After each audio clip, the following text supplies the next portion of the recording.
Yeah, indeed.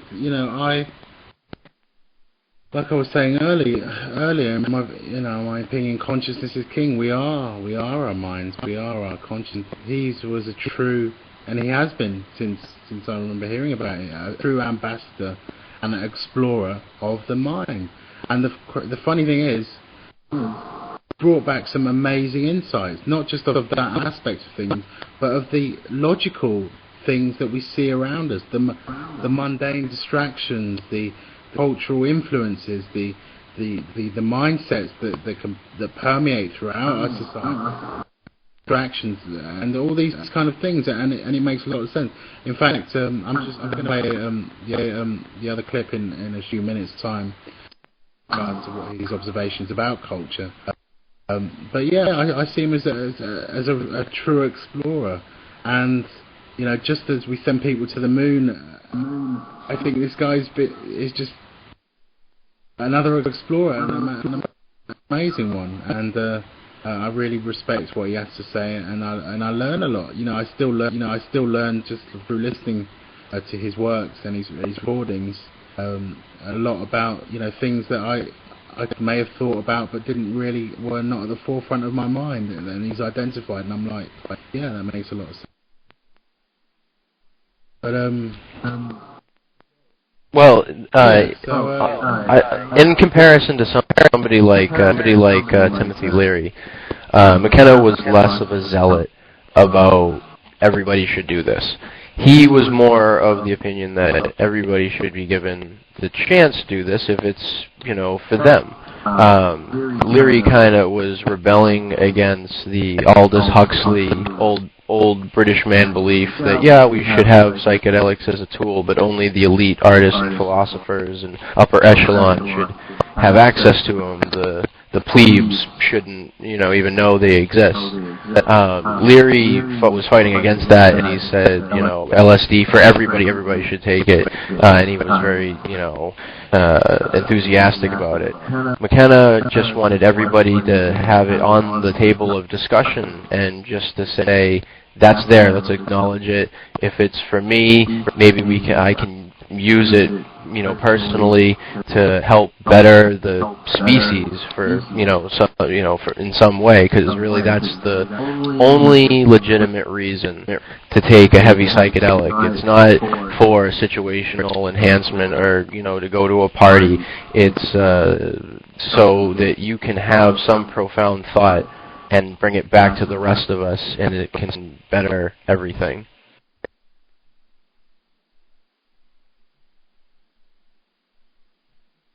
Yeah, some points there, Recap. Okay, I'm going to play another couple of clips now. One is called Hope. I haven't played it. Have I played Hope? I think I played Hope. I'm sorry, the cultural... Culture is your operating system, ready to play. In fact, I think the Matrix... Alright, Ash. Did you want to say something, Ash? Do you want to chime in there? I just can't. I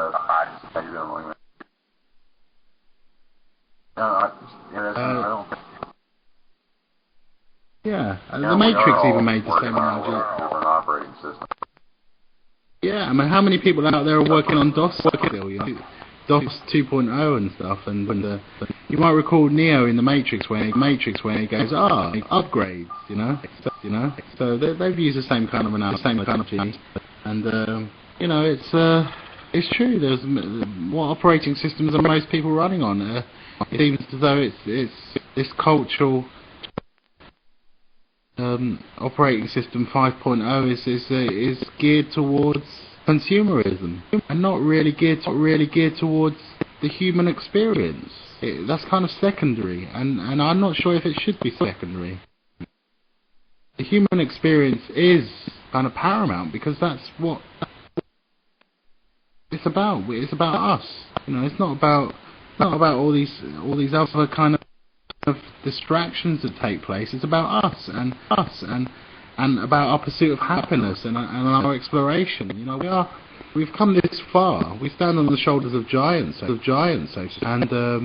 you know, and we have our history behind us. We have that to learn from. And still, it seems that we're looping around on this old operating system that is not really conducive to fulfilling or identifying with human experience. And this is what he, you know, this is one of the things that he flags as being important. It's an important aspect to realise. Ways we've all been so much in American cultural quite a bit than would have been 100 years ago.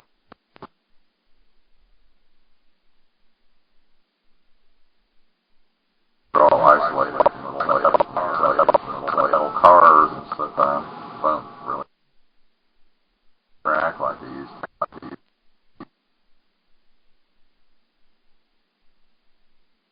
That because I don't know what it was like. It was a lot different.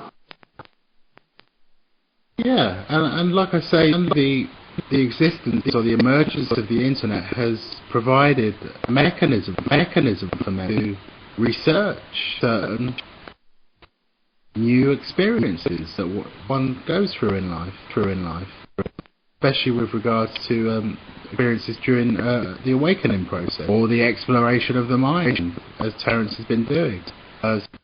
Simply, you know, experiencing new mindsets and new altered states. You know, whereas before we had little information available. You'd have to go to a library, and you'd be lucky to find a library and someone who'd been taking hallucinogens, for example, someone who'd been awakening or experiencing psychic phenomena. It'd be very hard to find that material. Now, see, that's what it is. I'm sorry, Wingman. See, that's what it is everybody. See, that's where everything started going wrong. Is with the advent of the television, the freaking telephone, the internet. That's where things started going wrong. Because see, you used to have to go to the library and look for what you wanted to know. You had to look for it. You had to know exactly what you wanted to find, and it was real easy to do. Actually, if you knew how to use a library, I could do without all this shit, to be honest with you. I mean, I like to read myself.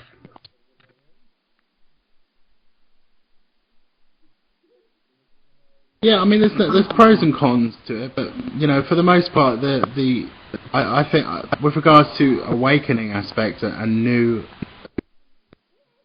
conscious experiences, I think it's done a lot to ease that process, that transition, because people realise they're not alone.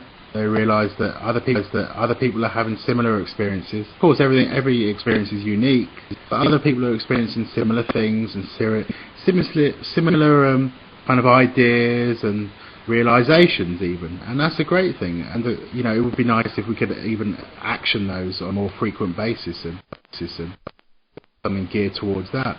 Certainly be nice to see. Well, yeah, but what I'm trying to say here is what I think is that as the years go by, we're going to need to rely on the internet mainly for all our resources. I mean, they're rewriting history every day as we speak about a lot of stuff. I guess to have our future generation of kids to understand what's going on in this world today and what happened in history, and a lot of kids don't understand because they're all caught up in the you know, there's a lot of stuff that has came from the internet that is disinformed and I guess in a way brainwashed a lot of human beings to be doing stuff they shouldn't be doing. Almost they're not living their life, I guess properly, and to where they need to survive in the future. It feels like that we care more about the internet than human beings. By the year 2011 is over, we'll reach. Well, actually, we've reached. I think 7 billion people on this planet. Think in the next 25, 50 years, how many people there are going to be? I feel like that we're not going to be cared about as much. I think the internet's going to be almost. Yes, the internet is the next evolution in human being. It has become more important than a lot of shit. And it just seems like the internet is what has ruined the human being's future, and not just human beings, but animals and plant life. All life together on this planet being destroyed by something we're creating. But not to sound all. Well, I wouldn't say it's been destroyed. Rick, I wouldn't entirely say it's been destroyed, like de facto. I think problem is that we've not recognised the speed at which information is now flowing, and what's happened is there's a bottleneck, and that information is not being realised as quickly in terms of action as it could be. And that is the problem. So I think because that hasn't been realised, that's what we're seeing today. We're seeing all these symptoms arise. Problematic side. Exactly. Information flowing at a much greater speed than it used to, and yet change not happening at a kind of parallel or similar kind of rate. Do you get it? Yeah? Well, yeah, and this constant ongoing flow of information on the internet that brings us to webcam, voice chat sites like this, forums, blogs, Facebook, MySpace, all that really wasn't around when the internet itself started. I mean, it was, but it was, not a lot of population. But in the last 10 years, there's been a lot of other applications and whatnot you can go to that you're constantly, I guess, putting information out there. It just seems like what's going to happen, like the symptoms of it. We haven't seen the symptoms of all this because it's been only been going on for the last 10 years. What's going to happen when this becomes an addiction? I mean, it is for some people. In the next 20, 50 years, when you can't even scrape your kid off their chair, when their face is glued to the screen, and you take it away from them, and you'll hear on the news, kid goes crazy, murders his family over a computer. And I can see it happening. It probably has many times already. And I feel like people are getting more attached to their computers than having connections with actual human beings, the world itself. It seems like their world, their dreams, everything they live in is online now. And it's so easy. You can do anything online. You can build your own damn house on SimCity, whatever. You can do it all right here on the internet and on the internet itself. You don't have to get off your ass to do anything anymore. You can order, you can buy everything you want online. You can meet people online. You don't have to go to anybody's house to knock on their door to see if they're there. Call them or go online. There is that aspect, definitely, and that lack of human experience is problematic. But I'd see in the ideal world, you'd have a channel for new information and change, and that channel would open the way for new experiences, including the technological aspect. And I think that's what we've seen a lack of. And that is the reason that you're starting to identify in society a kind of idiocracy type nature, or a kind of a passive nature, a non kind of less active role in everyday life. And one of the other contributors to this is the kind of mechanical nature of and routine. Everything ticks along so efficiently.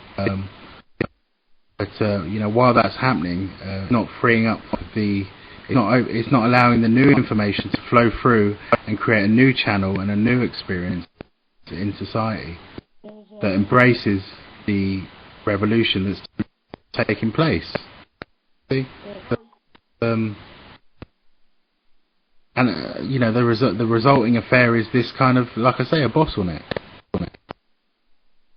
Now, how you change that, I don't know. I think it takes something radical to happen for that that change to take effect. But there is a conflict at the moment, and there is a conflict between self-interest and self-development and society. And I think that there's a discorrelation there at the moment, because it seems society is not geared as it should be towards self-progression, and that doesn't make sense.